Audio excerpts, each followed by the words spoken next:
Welcome back to the dojo, everybody. This is TruTalk with TruMotion. We're a couple of guys talk about how to make the world a better place and hopefully make your day a little bit better in the process. My name is Mark, followed by my co-host Stephen. Let's get things kicked off. Stephen, how are you today? Doing great. It's Good. nice and early. Ready to get this show started.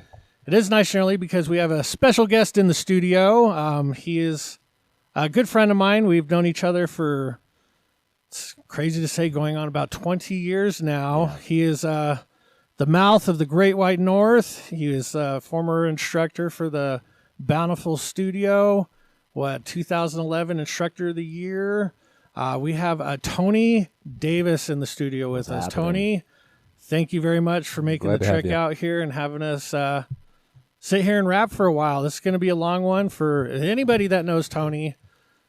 Tony loves to talk. I hate talking. Tony loves to talk. This episode will be 5 minutes long. Exactly. by 5 minutes, he means 5 episodes long. So, Tony, man, I like we were just talking. We've known each other for probably 20 years, something like 20 years now. It's kind of crazy to think that. Yeah. But what kind of give us a brief history of your background in the art, kind of like what got you into it. Cause I know, but obviously we're talking to people that may not know. So let's kind of give us a little bit of a history on you and the art.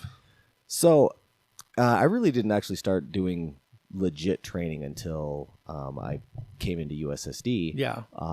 But it was something that had always, like, I loved it. I had friends of mine when I was growing up that would go off and do like a karate class, and then would like, come over and do this karate class with me. I'm like, yeah, I'm going to go do that, and, same thing in high school. A friend of mine like, hey, you should come over and like meet my son. I'm like, all right, great.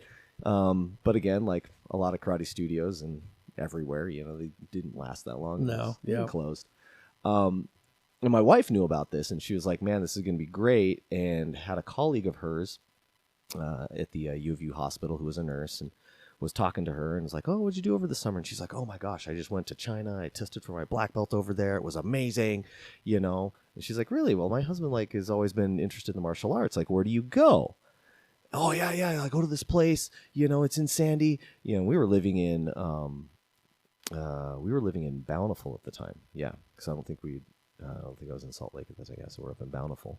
And, she's like, oh, really? She's like, yeah, you should go talk to my instructor. It was Aaron Faber. Oh, really? Yeah, I didn't know joke. Aaron was the one that signed you up. Yeah. So she went in and signed me up and then gave it to me as a Christmas gift. Ooh. Oh, okay. And so, yeah.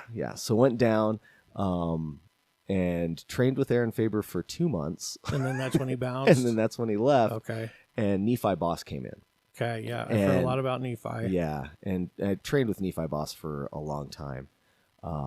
And really enjoyed it. And was like really having a good time. I was going to college, and they started talking about, of course, the academy that we have. And I was just like, because I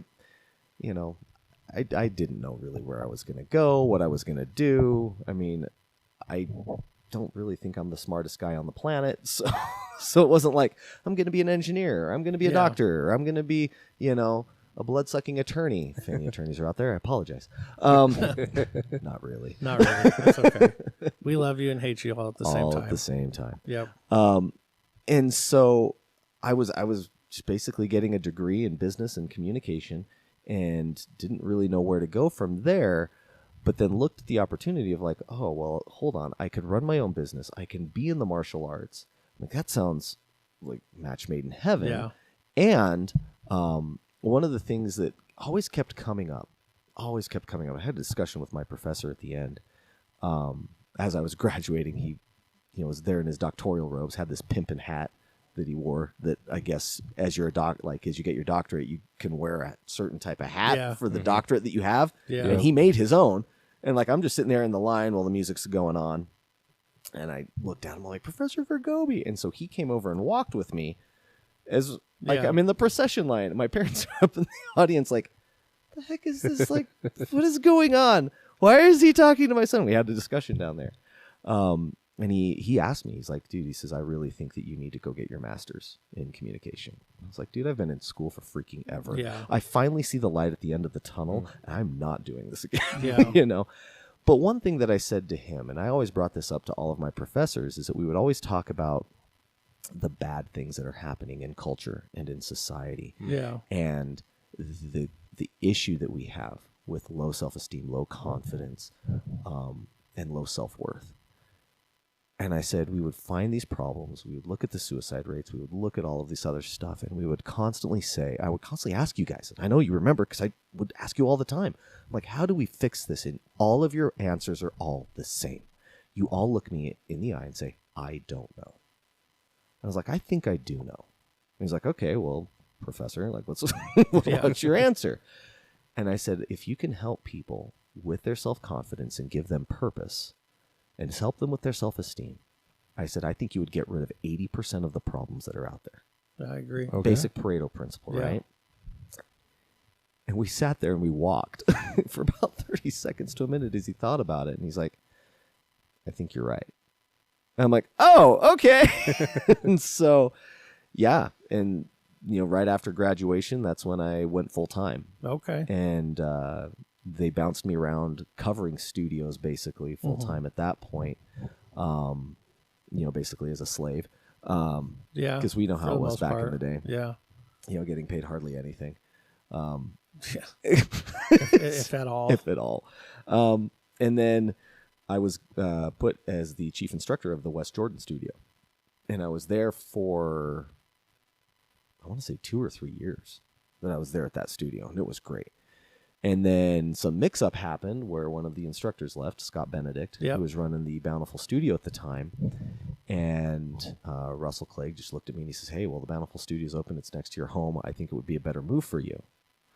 And I was like, done. Like, it is literally like 3 minutes to 5 minutes from my house. Yeah. Like, I'll leave, And went up there, and that's where I was at. Yeah. All the way up until about a couple years ago. Yeah. And so, yeah, it was a blast. It was absolutely fun. No, I remember the first time I met you was in the Murray Dojo, and I had just gotten started about a couple months earlier. I think I was probably only a yellow belt or something at the time. And you're a red belt, and yeah, I remember coming into class and I'd never seen a red belt before, and I'm like thinking, who the hell is this guy? Like, why is he wearing it? Like, where's the red belt on the rank system? Like, I don't see it. And I just remember I was like, God, I don't know what the hell this red belt thing is. And I don't know if I asked you or if you approached me, but then obviously somebody let me know. It's like he's an instructor, he's in the academy. Learning how to run a dojo and this and that. And I was like, oh, okay. And then I just remember stretching, and I think it was Michael Hall. Remember that tall, skinny brown belt with glasses who ended up dating that like older nurse, Janice? Oh, Michael Keener. Yes, yes. Keener. I remember we were doing the butterfly stretch, and you just like hopped on his legs from behind and this and that, and I'm just like, what is going on? It's like, this is crazy. Like, I would snap in half if that happened to me. And yeah, I remember you were there for just maybe probably a couple of months, and then we reconnected back in Riverton with Dave. Yes. And then at that time both of us were teaching. Yeah. Yep. We were teaching at the old Riverton dojo. You were only there for about what? 2 or 3 I was months? there for, I think so. I wasn't there for that long. No. Because I think I was there, and I think I was right before they moved me into West Jordan. Yeah, that was right before West Jordan. Right. Yeah, and then obviously just throughout the years, it's like you kept seeing everybody fall off and quit and this and that. Yeah. And yeah, no, we were the last surviving few, that's for sure. So, but no, it's been good to finally get you on the show. I know you got lots of stuff to talk about. We're gonna hop into our new categories, our top 5 list. Here's our top 5 for the week. Welcome, dear listeners. Prepare yourselves for the top 5 revelations this week. Embark on this journey of discovery. What will you find? All right, everybody. So this week's top 5 is one-hit wonders. Now, we were looking these up online, and there was a mess ton that I had no idea were technically one-hit wonders. And I was like, that's a one-hit wonder? And then you start thinking, well, what other music have they done? None. Yeah. Well, damn it, you're right. That is a one-hit wonder. Yep. Okay. So, Stephen, let's have you start off with your list. All right. I've got quite a few. A lot of my experience with one-hit wonders was, you know the song, but you don't know who sings it. Yeah. And so it's always like over the radio, on the radio, or like background noise. Like background noise, or the music they put on at the retail store, right? So in no particular order, I actually have a few that I listen to. We've got Boston by Augustana. We've got Pumped Up Kicks by Foster the People. Oh, yeah, there you go. Never Scared by Bone Crusher. Take On Me by Aha. Yeah. And then we've got The Bad Touch by Bloodhound Gang. Okay. A couple runners up are going to be Black Betty and Bad Day. Oh, Black Betty. That's a good one. That's a good one. Dude, that's a good list. Take On Me is on my list. Good Yeah. job. There you go. Good job. It's a good song. It's a good song. It's a good song. Back when MTV was actually a thing, I would like when that music video came on because it was this wonderful like combination of like hand drawn animation and like live action. I was like, this is the coolest thing ever. Yeah. that was a good video for sure. Tony, who do you got on your list? Okay, I do have some honorable mentions on this too. I have Maniac by Michael Sembello. Okay. Yeah. Okay. I Just Died in Your Arms by the Cutting Crew. Damn it, that's a good one. I love that song. Take On Me by Aha, of course. Africa by Toto. Okay. Really, Toto's a one. We talked about this. Yeah. Would We Toto did be a one-hit wonder? Toto is a one-hit wonder because they had their one album. Yeah. I think they did come out with a second one. Okay. But the thing is with Toto is that they were all just backup musicians for other bands, and then they just got together and made some songs. Really? And that's all they did. Yeah. Interesting. I did not know that about And Toto. I think we'll allow it. Yeah, we'll allow it. I'll allow it. I'll allow it. Stacy's Mom Stacy's Mom. by Okay. Fountains of Wayne. There we go. Yeah. And then this is, one of my favorites. I sing it to my kids and they get annoyed by it. And now they kind of think it's funny too. But it is Peaches by Presidents of the United States. There we go. Peaches. Millions of peaches. Peaches for free. Yep. That's a good one. Good old 90s grunge. It is, yeah. But, oh, man, there were like so many. I was like, crap, I have to choose 5. I know. I told you. I remember I hate you, Mark. texted you. I texted you the category, and you're like, only 5? Only 5. I'm like, yes, only 5, sir. Jerk. Okay. So, all right. So on my list, I've got Rick Astley's Never Gonna Give You Up. Yes. Yep. Gotta go Yep. with that. Sir Mix-a-Lot's Baby Got Back. Oh, yes. Yep. Yes. The Digital Underground, The Humpty Dance. Ooh, Yes. That's, oh, man. That's when Tupac was on the group. Oh, no way. Tupac was in that group at that time. That's sick. Yeah. And these two, the next two kind of hold they are one-hit wonders, but they kind of hold special meaning for me and like the family. The Cupid Shuffle by Cupid. For 2 reasons. Why? Anytime we go on vacation, that damn song is playing all the time. So it's like you're on vacation. If you're on vacation, you're going to hear the Cupid Shuffle. Huh. And the second reason is after every dance competition Maya was in, that damn song would always come on, and the entire gym floor was filled with dancers, and they all danced to it. It was a weird thing, but it was a thing. So, and then the next one is Rachel Platt's Fight Song. That one holds a lot of special meaning for our family in particular, because when Jamin was a little bit younger, he was going through a rough patch, dealing with certain issues and stuff like that. And we'd always play that song for him to kind of give him that little extra boost of like self-confidence. Be like, dude, you got it. This is your fight song. So that one is my last one. And then my 2 honorable mentions are Dio's Whip It. Oh, Whip It good. Yep. And Biz Marquis's Just a Friend. Oh, yeah. Yes. So Yes. let us know what your guys' favorite one-hit wonders are. We'd love to see what you guys got on your list. Is there ones that obviously we can't list them all because There's so many. there's so many. We'll be here for But- days. Exactly. Well, when we looked at them, they broke them down by decades. Yeah. And I was all like, oh my God. Like a lot of the early 2000s music that I listened to were all one-hit wonders. Yep.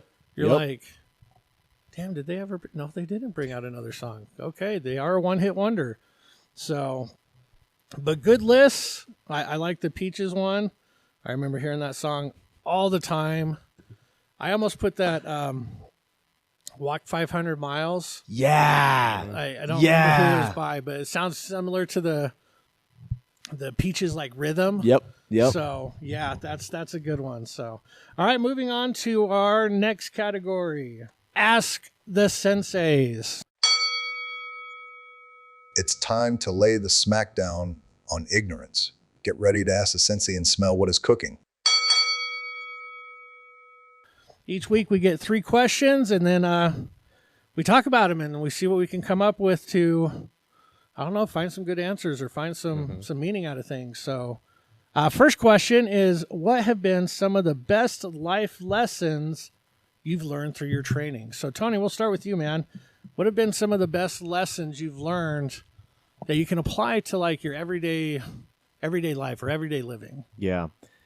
One of the most important things that I've learned, not only for myself personally, but have seen with other people, and especially people who I look at and I'm like, your level of proficiency, your expertise in what you're doing, your ability to just be amazing. You know, we all look at people like that, and we all like, oh, they were born with it. Oh, it's it's talent. Oh, it's this. Maybe it's Maybelline.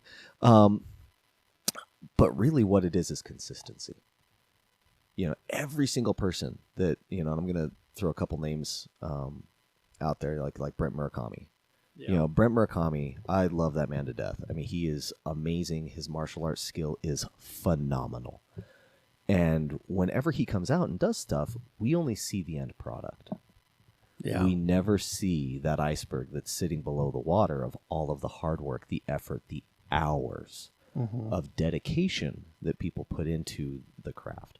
And by doing martial arts, and not only martial arts but also running a business, it taught me that consistency is the most important variable in anything you do. If you're consistent at anything, if you want to be a writer, consistently write. You want to be an engineer, good, consistently do things that are going to be in that area. You want to be good at martial arts, consistently do the martial arts, consistently practice, musical instruments and everything else. But by being consistent, you will constantly become better, and you're not going to see the results immediately. It's going to be something that over time that you're going to be able to finally look at and be like, oh, wow, I've actually arrived. Yeah.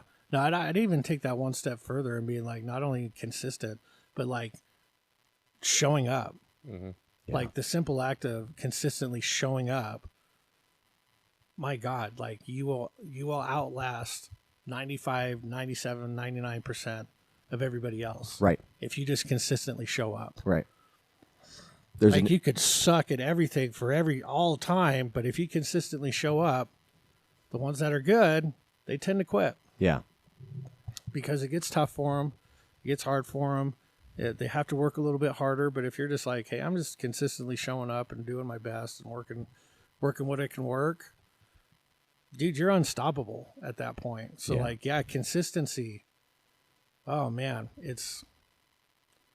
consistency is king. And I don't know if you remember when we were talking to Brent at the retreat a couple of years ago, and we were just kind of talking to him about his weeks and like what he does. Oh geez, I remember this. Yes. Oh my God, the amount of time that man spends on his own personal training, not teaching, personal training would blow most people's minds. So you know how we always talk about when you're getting the kids to practice? He practices on his own by going to other studios and training and this and that. Not just him teaching, okay? This is not teaching hours. Him training hours is anywhere from 16 to 20 a week. A week. Wow. Just him training. Okay. And then on top of that, he's managing and teaching 3 other schools. So like how he juggles that is we should talk to him. So the next time, Brett, if you ever listen to this, next time you're coming out, you're on the podcast, sir. Mm-hmm. So, but yeah, no, I remember hearing him say that, and he's like, yeah, I spend a couple hours here, a couple hours there, then, then I take some lunch, and I go teach, and then I leave, and I do a couple hours training there, and this and that, and I'm just like, what? Like, we have 2 workouts a week for an hour, and I feel like that's a lot, but apparently I'm just a sissy little bitch. Okay, sorry. It's like, seriously, 16 to 20 hours a week. Yeah. It's insane. Mm-hmm. Insane. But yeah, so Stephen, what are some of the life lessons you've learned from training? I really like what you said, Tony. Consistency is amazing. So I have to pick something else. You can pick consistency. Well, you can piggyback on it, but you could be like, No. and then I have another one, and I've brought it up a couple times on the show. It's your mental strength, right? Your confidence, and you build that bank account, and by doing hard things, you put deposits in there. Mm-hmm. So then when hard things come up in your life, you can make that withdrawal, and you can afford to power through. And that all happens because of the foundation of consistency, but that is something you have to build. And so for me, it's like every time I go through a test, it's like, oh, they're yelling at me. Is this really bad? Well, let's see. No, I think I can keep going. And then it's like, oh, and then I'm at work and someone else is yelling at me. Is this as bad as that test? No, I can keep going. So having that resilience through training, and that comes with being confident in what you're doing and passing things off, that really makes a difference. And that's what I've seen as one of my greatest takeaways. Yeah. No, I agree with both of you. Like, yeah, Tony, consistency, it teaches training, like doing anything for a long time teaches you that consistency. And consistency, I mean, there's a reason why they say it all the time. Consistency is key.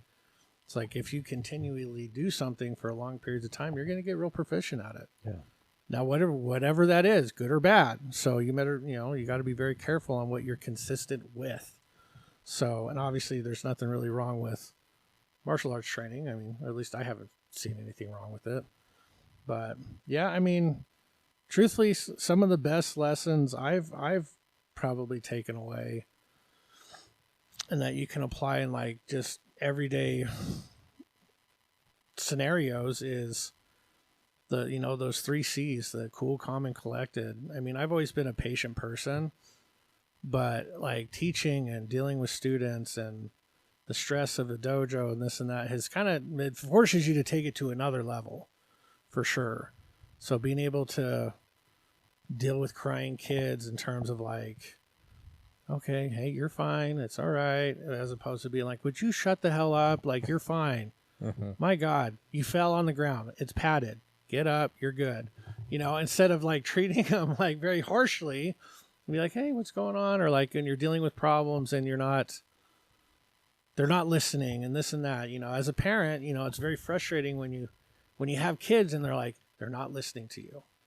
And it's like, okay, well, let's figure out why. So instead of just like sternly talking to kids, it's like, I'd like to have a conversation with them.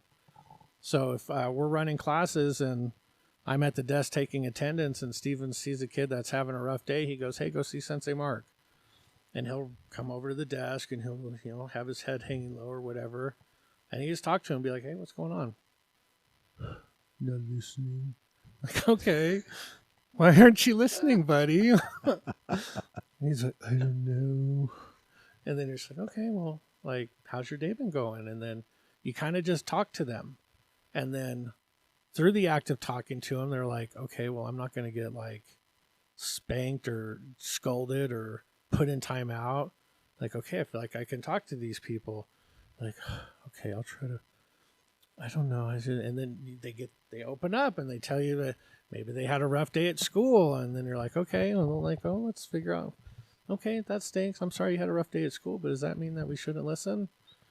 No, you're right. Like, okay, so, all right, I'm going to send you back out into class, but you got to really promise me you're going to make a better effort to pay attention. And they're like, oh, I will.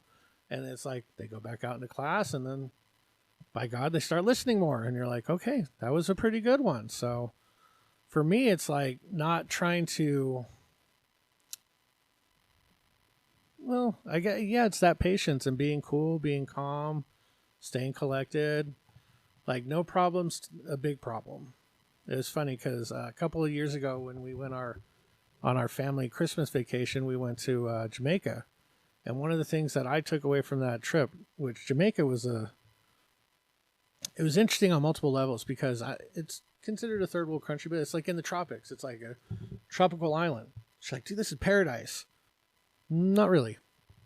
I mean, it's very nice, but it's a third world country and it's very poor. And you're looking around and you're like, this is not what I envisioned Jamaica looking like. Because you always see those like, you know, resort commercials and this thing. Yeah. It's like golden sandy beaches. And yeah, those are there, but the majority of the island is very, very poor. Like not a lot of people have electricity or running water. And you're just like, oh my God, I didn't realize that. And their model of no problem. Anytime you ask them something, they're like, no problem, no problem. And you're just like, and they actually tell you why they say that. And they're like, because really there is no problem. It's very easily fixed. And I was all like, damn, dude, if they have that mentality, like, why the hell can I? Like, anytime something happens to you, be like, no problem. Because it's really not. It's like, I'm alive still. No problem. My family's alive. No problem. So I've really tried to take that mentality of like, no problem, and like really take it to heart, not like being the like, you know, stoner hippie where like, there's nothing wrong in the world, no problems.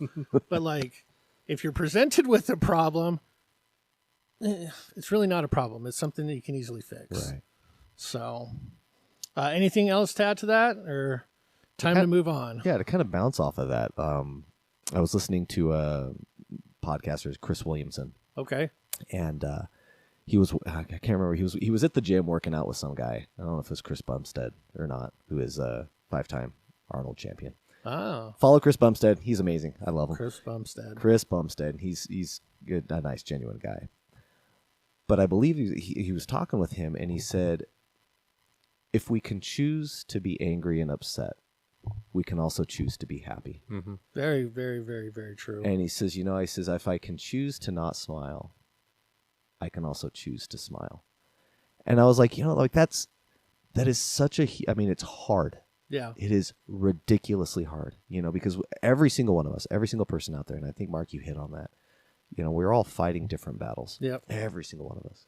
Even the years that I was teaching, I would be teaching a student 1 week, and they would get everything that I taught them. And they're like on fire. They're remembering their forms. They're remembering their kempos. And then the next week, 7 days later, can't remember anything to save their lives. Mm-hmm. It's a blank slate. Blank slate. You're like, what happened? And yeah, because I'm like, not practicing enough. And it took one time of actually sitting down and talking with the student to figure out that there was all of these external stressors in their life that was absorbing all of their mental energy. Yeah. By the time they came to the studio, there was nothing left. I was like, oh, kind of like the saying says, and I'm going to mess it up, treat everybody with kindness, for you do not know which battles they fight. Yeah, very true. And it's we tend to forget, like as instructors, because Stephen and I were talking about this last night. It's like we want our students to be good.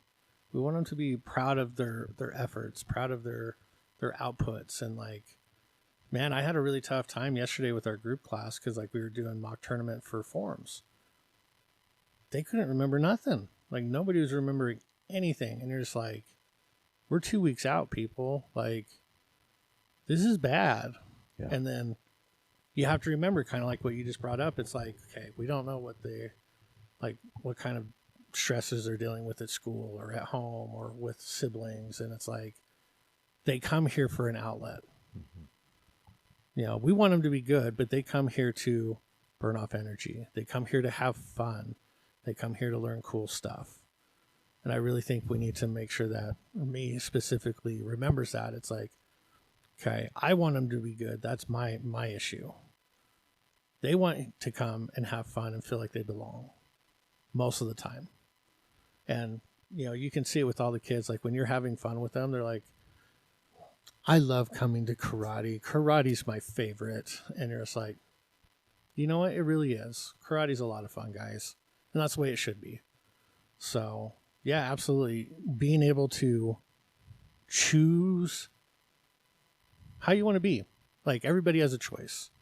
Everybody has a choice. You can either choose to be happy or you can choose to be mad. Mm-hmm. Like, where do you want to spend your efforts?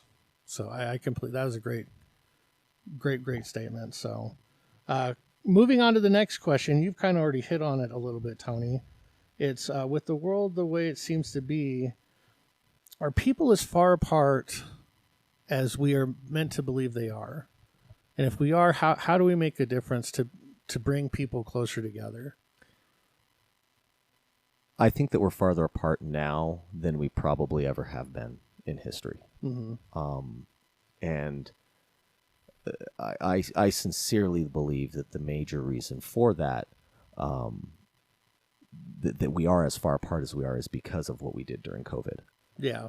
We, for 2 to 3 years, isolated ourselves, cut ourselves off from, other people, societies, communities, and everything else, and we're left to our own devices. Because of that, as everything started to open back up again, like, there are just certain things that we don't do anymore. I mean, how many movie theaters have you gone to where, it's got a decent audience in there anymore? Unless it's a huge blockbuster movie that everybody wants to see. Yeah. You look at all the theaters, if they're changing their theater models now to like smaller theaters with more recliners and stuff like that. Why? Yeah. Because the numbers just aren't there. Yeah.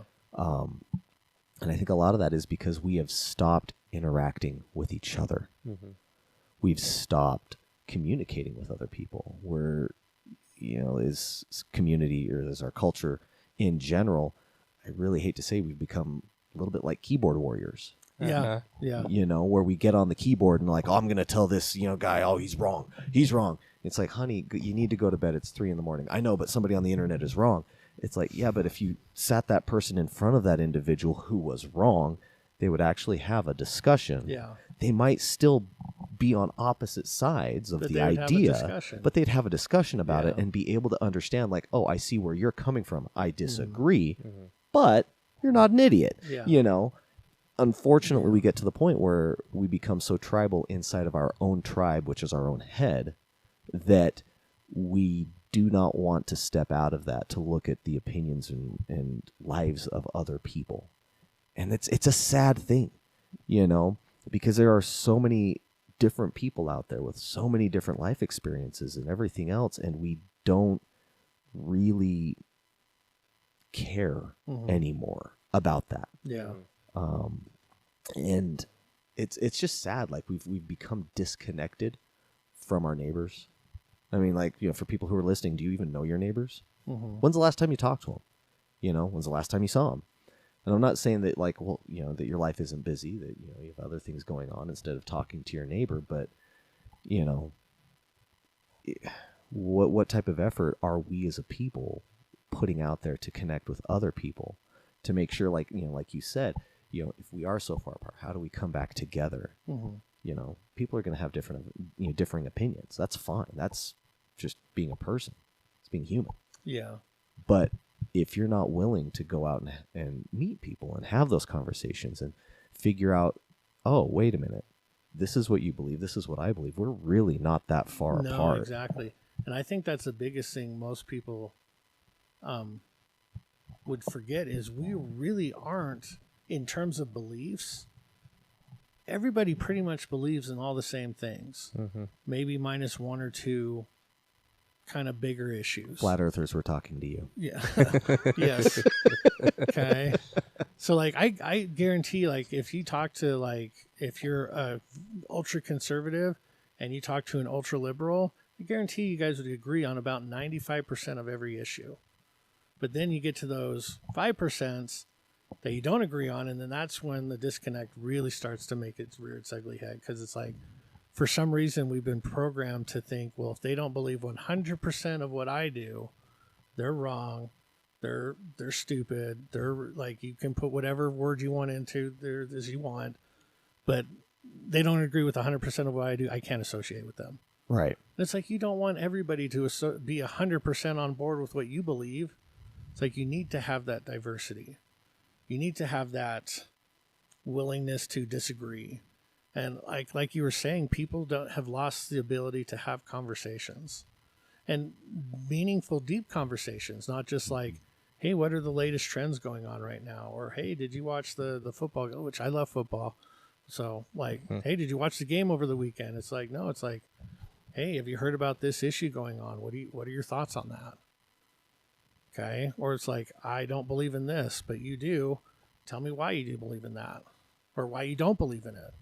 Help me educate myself in what you believe, because maybe I'll learn something. And then by me doing the same thing, hopefully you learn something. Yeah. And like the whole, man, because I've been thinking about it, and I really didn't think about it in terms of the lockdowns with COVID, but that makes a lot of sense.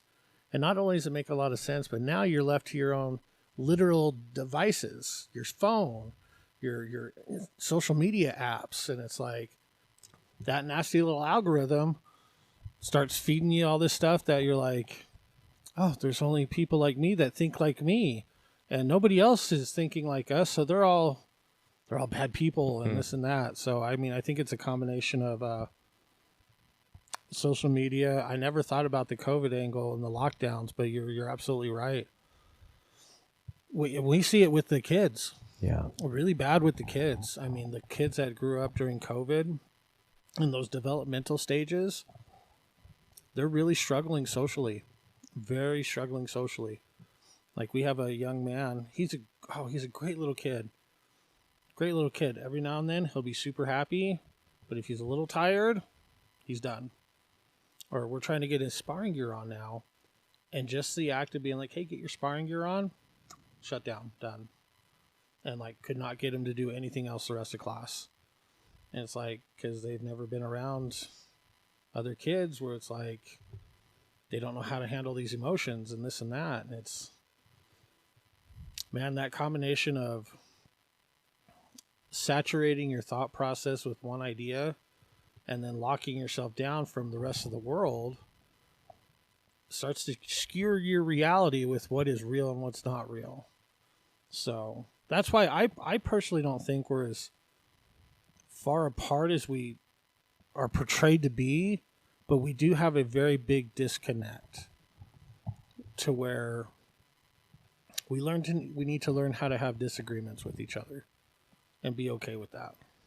Well, and also I think it's extremely important to have your belief systems challenged. And I don't mean that like in a derogatory way, like, I mean, there's people with all sorts of different belief systems that are out there. And I think a lot of us have those belief systems because we heard a soundbite from some person, some talking head somewhere, and we just have this fun soundbite that we can say that makes us sound intelligent. But behind that, there's nothing really there that we can use to support those things. I mean, I've got, certain belief sets in me that, when people, I mean, I will not get into this because we will be here literally all day. I know you can bring out a little bit of your conspiracy hat. Well, it's not a conspiracy theory. So I am like nose deep into Tesla, like from my toes to my nose, like and I actually listen to the quarterly reports. I listen to the annual reports. I watch the stock ticker every single day. I watch exactly. All right. And so when people come up and they're like, "Oh, like the electric vehicles suck. It takes more carbon to make an electric vehicle than it does, a gas-powered vehicle plus the usage of gas." I'm like, no, it doesn't.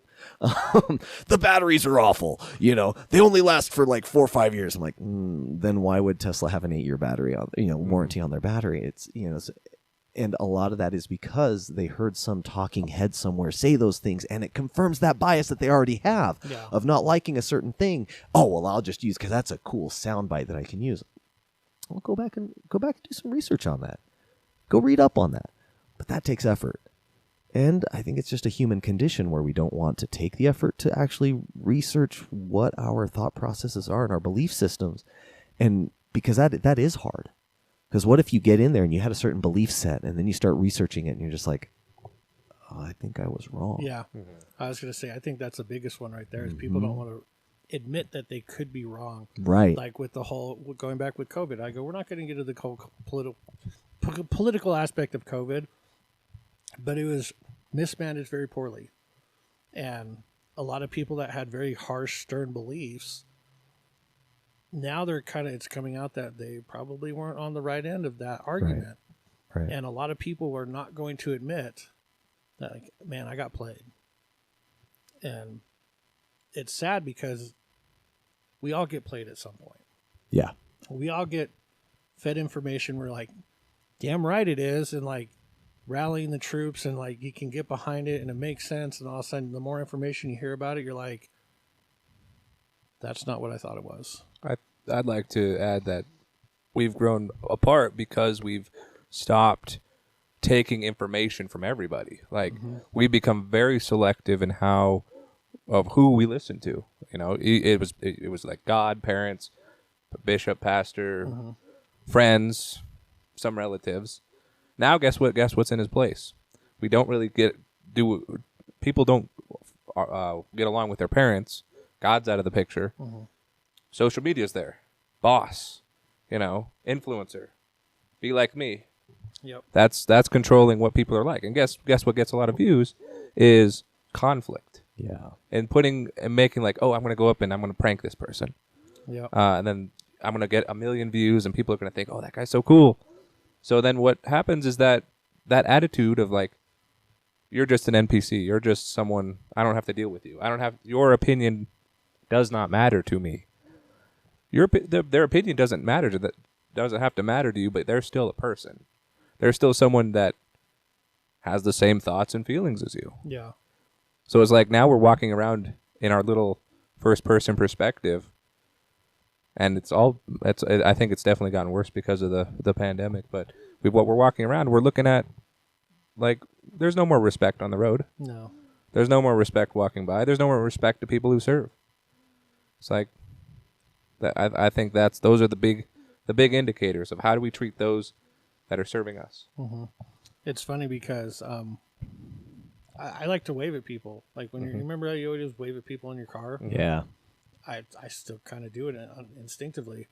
And Maya, I remember we were driving. She goes, "Why are you waving at them?" I go, "Well, why not?" She goes, "Well, do you know them?" I'm like, "No."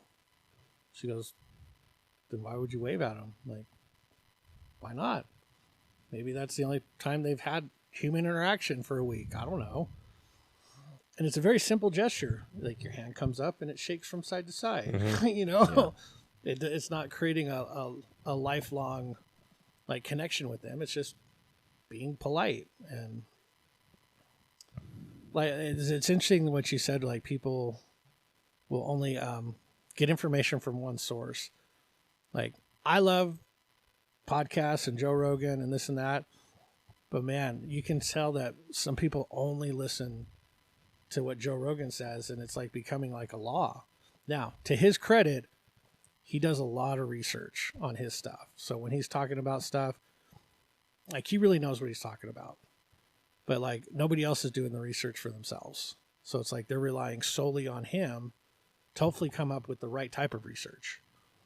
And it's like the same thing with like, Andy Frisella. Like I'm a big Andy Frisella fan. It's like he's doing a mess ton of research, spending hours and hours and hours a day researching stuff, but nobody else is. It's like, well, okay, dude, if you like him and you like his content, you should trust but verify. Like trust but verify. Yeah. It's like, because that's how life works. So, well, then you brought up Joe Rogan, and I remember an interview that Jordan Peterson had when he went on to Joe Rogan. He actually gave Joe a huge compliment, kind of a backhanded compliment. And I don't want to say that he said that Joe Rogan was a Luddite. No, not a Luddite. That's not the right term. But, that he's just kind of a meathead type of guy. He says, but Joe does something that nobody else does, and he listens. He listens intently, and he tries to understand that which he does not know.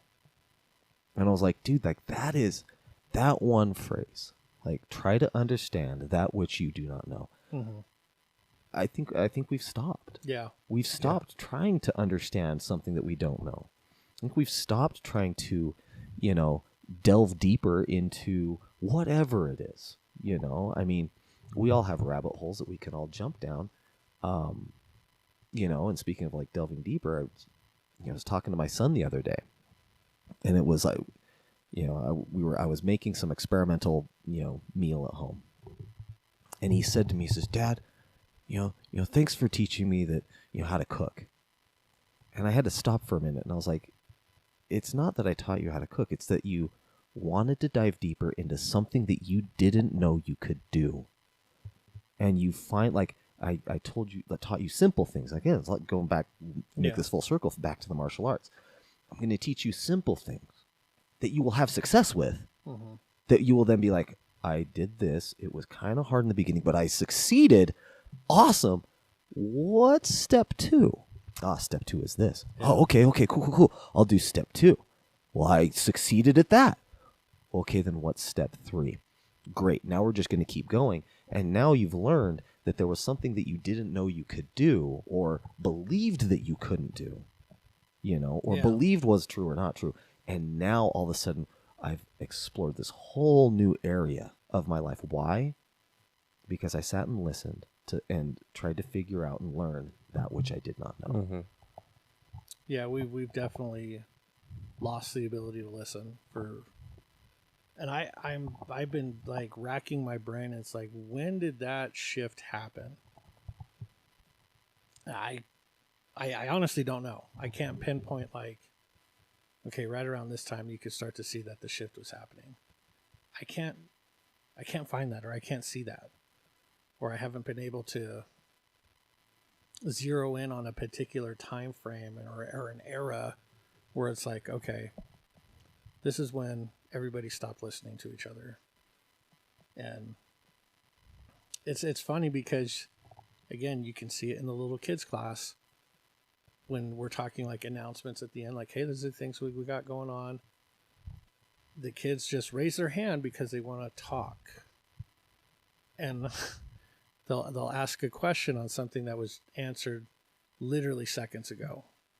They're like, all right, guys, the tournament's on April 27th. Make sure you get signed up. Kid raises his hand. When's the tournament again? Yes. Like, I remember those days. April 27th. Oh, okay. Then another kid will raise their hand. When's the tournament again? It's April 27th, guys. Okay, it's been told 3 times. You can do it. So, but yeah, I don't know when the disconnect happened with wanting to just talk and not listen. Well, just kind of like thinking about it.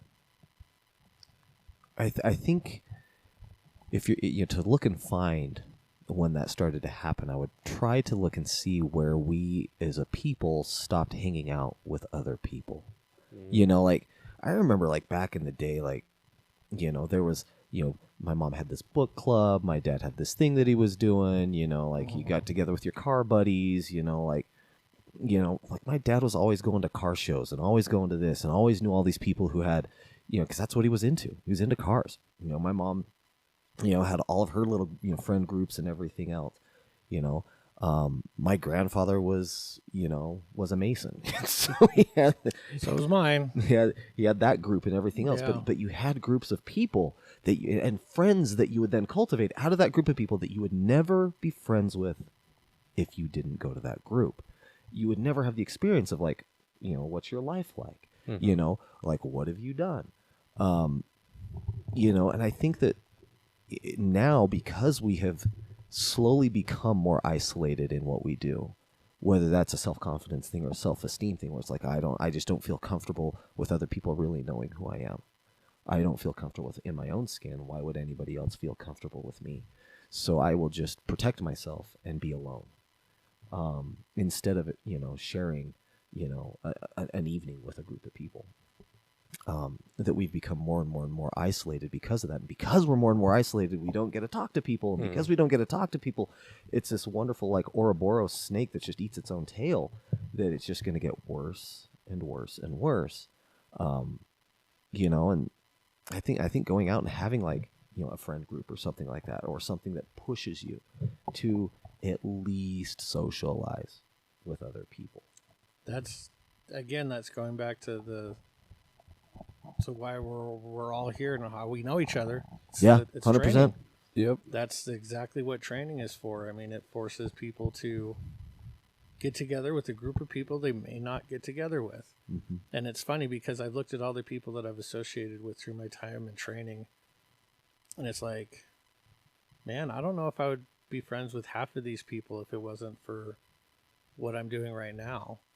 And I'm glad that I know them because they're good people. Yeah. You know, but it's like if I would have just seen them on the street, it'd been like, I would have just kept on walking, Mm-hmm. you know? So, yeah, I completely agree with that. It's like people need to get out and do things with each other again. They need to get out and be active. They need to get out and be social and understand that everybody's different. Yeah. Everybody has a difference of everything. And that's fantastic. Why? Because, I don't know, if everybody was exactly like me, that would get pretty boring pretty fast. It'd be cool for a day. Like, yeah, everybody's like me. This is great. And then tomorrow comes along and they're like, God damn it, everybody's like me. This is not great. You know? So it's like, yeah, you need to be challenged. Like you said earlier, it's like people don't challenge their own beliefs. And this is like, God, this is why I love Master Lenton. He questions everything. Like he was grilling Stephen when he was on the show about why he wanted his black belt, Mm-hmm. and he asked 5 whys to fight. And it was like, what do you mean? He's like, well, why'd you want to get your black belts? Because there's a goal I've always wanted. Well, why? Well, why? Yeah. Why? And he asked him like 5 whys in a row, and you're just like, I started to question why I wanted my black belt. yeah, you're like, well, I really don't know why I want my why black did I belt. get this? And like that's just who he is, and he wants to understand, and he has his own beliefs, but he's willing to talk to other people that don't have his beliefs. Mm-hmm. Yeah. And I think that's a very important key to have. And it's that, yeah, the whole communication thing. So, but what, you know, for the people listening, or, you know, comment on what you feel like. I guess we haven't even, like, we sort of answered, how do we make a difference? It's, you know, being social, getting together with people, taking karate classes. But, you know, Yeah. that's a good one too. Yeah, leave a comment on what you guys think the disconnect was, or what had happened, or if there's something that you have experienced or witnessed that we haven't talked about. Because here's the honest truth: we're talking from a demographic coming from like Salt Lake County and Davis County. Okay, in the grand scheme of things, that is a very, very, very small sample size. Okay, so I'd love to hear what people have experienced from bigger cities, or if they've had to deal with certain crazy things that most people never have had to deal with. And like, do they really feel like there's a disconnect with people, or do they just feel like we're just people with different beliefs? Like, I'd love to hear from somebody that's outside of our realm, so to speak, you know, outside of Salt Lake City, outside of Utah, outside of somebody that's never trained martial arts, you know, and talk to people that have trained martial arts that don't live here. You know, like, what's your been experience with like the disconnect in people, or do you feel like there is one? So, I mean, this is something, man, that you could talk about for a long time with lots of different people and get lots of different answers. I think that's the great thing. So, but moving on to our final question is, how do you deal with non-competitive students / parents? So we've got tournament coming up, and we've been getting a lot of people not wanting to participate in the tournament. And it blows my mind, because it's like, why wouldn't you want to participate in the tournament? It's one of the funnest things you can do all year. And it always staggers me when I hear I just don't want to. Well, why don't you want to? Like, let's get to the real reason why. And getting to that real reason is sometimes tricky. We get a lot of people, I'm just not that competitive. Well, are you not that competitive? Or is there something deeper that you're not talking about? So, like, Stephen, what's what do you feel like some of the kind of underlying issues are with that? Is it a competitive thing? Is it a non-competitive thing? Or is there something deeper and people are just like, I mean, granted, we're speaking for other people, but... Yeah. Well, we do really good at speaking for other people. Yeah, that's because we have a microphone and they don't. I love it. I do have a professional opinion on things. Yes, there you go.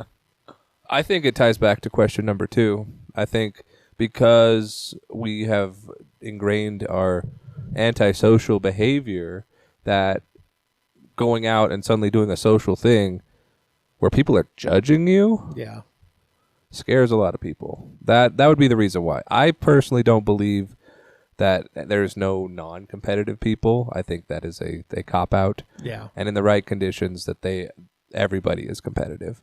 You tell, you line kids up and you say, okay, the winner of this drill gets an extra piece of candy. Guess what they're going to do? Oh, yeah, you can see what... Their competition is going to skyrocket.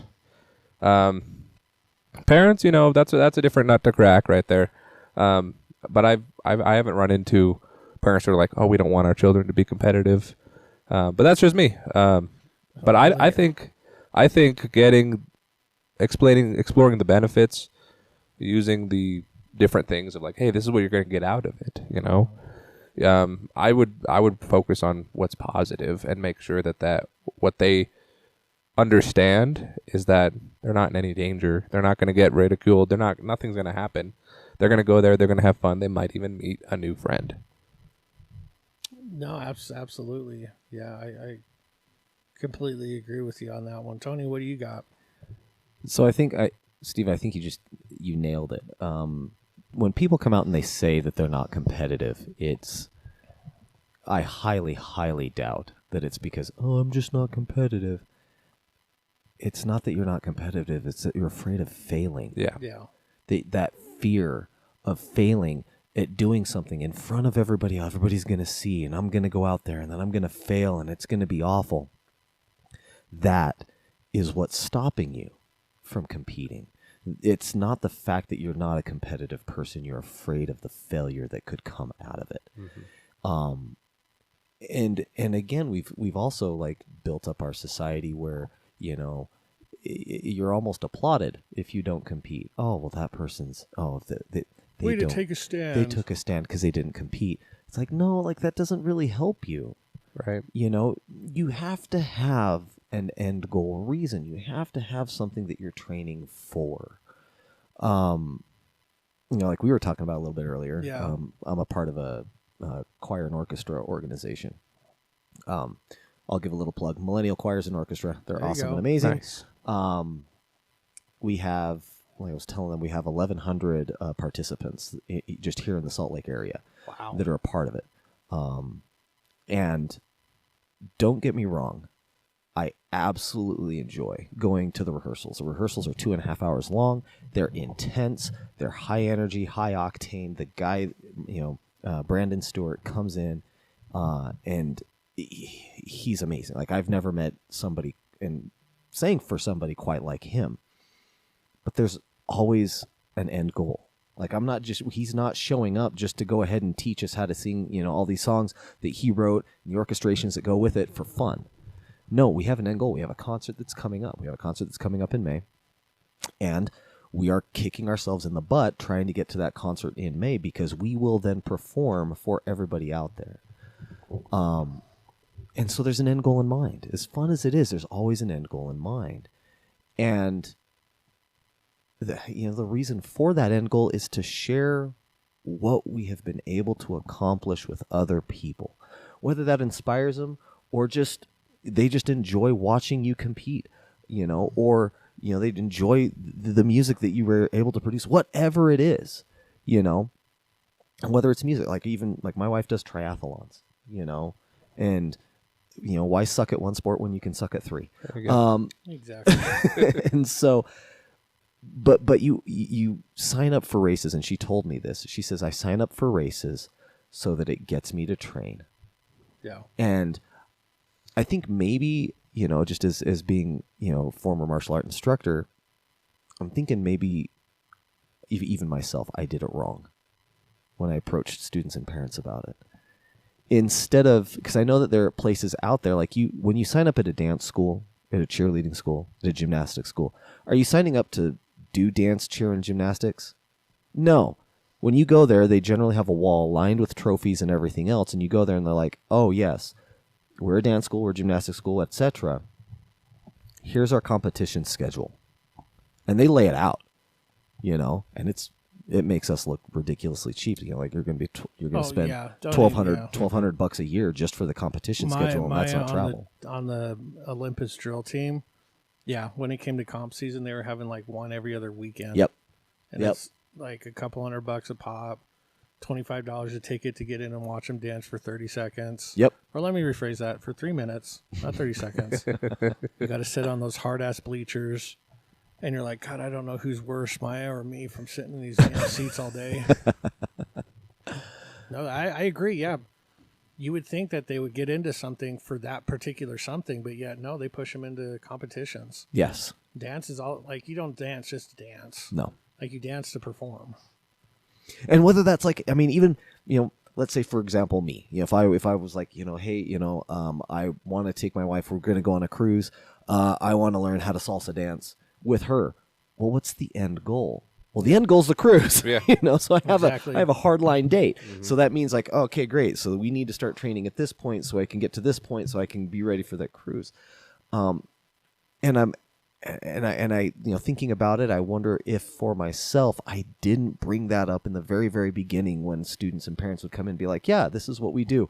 I am going to train your student for the competition that comes up. We do them once or twice a year, whatever it is. Yeah. Like, this is what we do. We train so that we can become better, so that we can then compete and use that training with other people in a competitive sense where, like, honestly, I don't want your kid to get mugged in the middle of the street to test whether or not he knows how to do his martial arts right.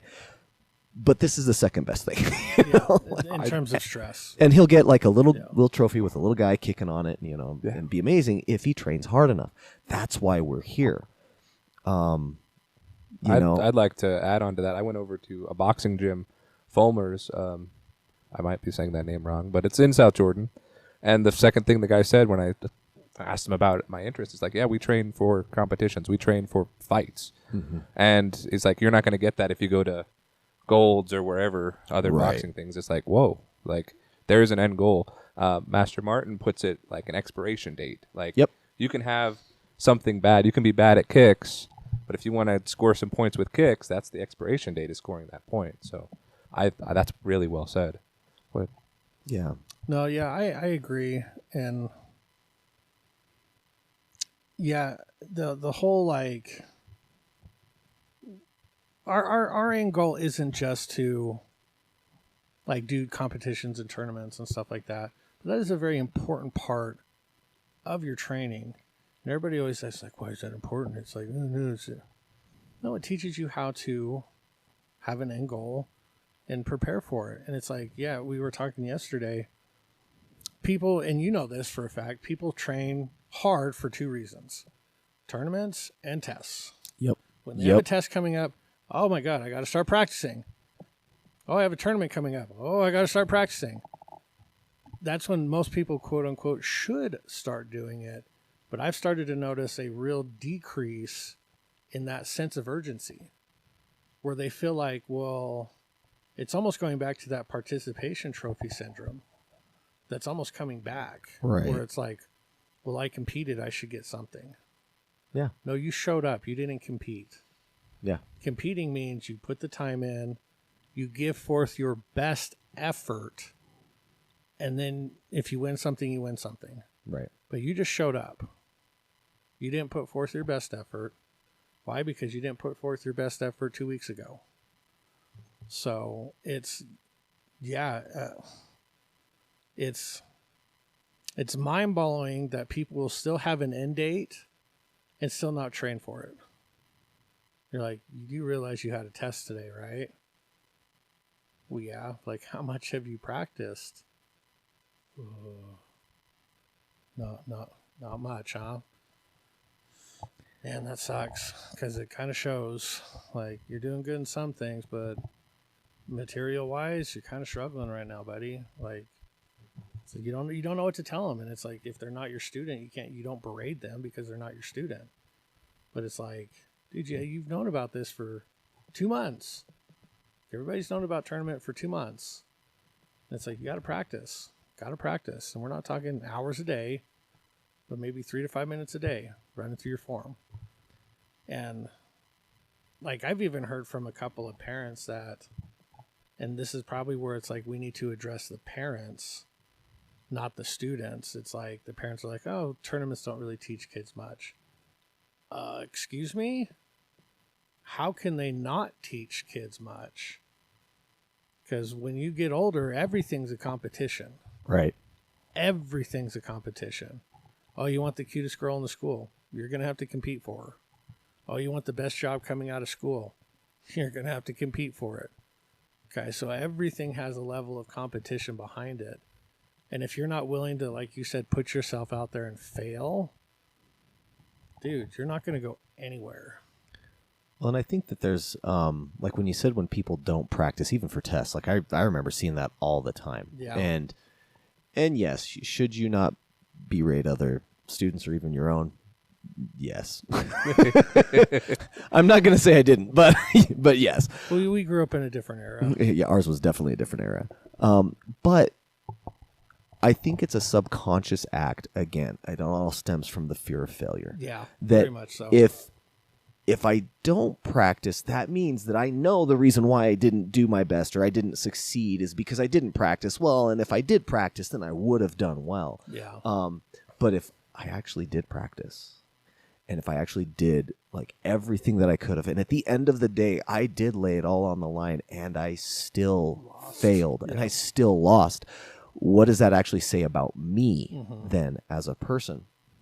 Well, it doesn't say anything about you as a person. No, exactly. You know, that's it's the thing. just, it's where you're at in life. Like, okay, cool. So you met somebody else who's a better martial artist than you Today. Yeah. Mm-hmm. But guess what? If you keep training, in 5 years, they won't be here and you will. Yeah. That's right. That goes back to the consistency thing. Yeah. Like, I can't tell you, and you've probably noticed it too. Tune in next week for the second part of this interview. Kick it with us then.